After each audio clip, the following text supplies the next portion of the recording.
शासनाकडून मिळालेल्या नवीन वाहनाचा नगरला जात असताना झाला अपघात।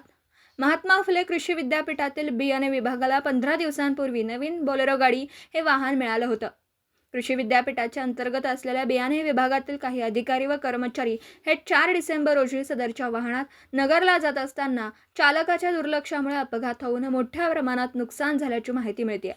नुकसानग्रस्त झालेल्या वाहन अपघाताची कायदेशीर कार्यवाही न करता बोभाटा होईल या हेतूने परस्पर नगर शोरूमला जमा केल्याची माहिती मिळते। सदरचं वाहन दुरुस्त करून त्याचा खर्च परत शासनाच्या तिजोरीतून भागवण्याचा कुटील डाव विभागाचा असल्याचं लक्षात येतं। वास्तविक शासनाने सदरचं वाहन विद्यापीठाचे कार्यालयीन काम करण्यासाठी दिलेलं असलं, त्यामुळे शासन मालकीच्या वाहनाची काळजी घेणं आवश्यक असताना अधिकारी कर्मचारी यांच्या बेजबाबदार वागणुकीमुळे शासन संपत्तीचं नुकसान होतं। विद्यापीठाचा कुलगुरू व कुलसचिव यांनी अशा प्रकारे शासनाच्या वाहनांचं नुकसान करणारे अधिकारी कर्मचारी यांच्यावर कारवाई करणं गरजेचं आहे।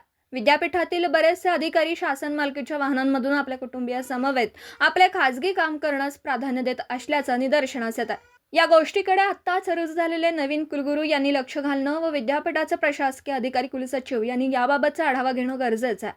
दीपक साळवेसह योगेश पवार, न्यूज 14 राहुरी।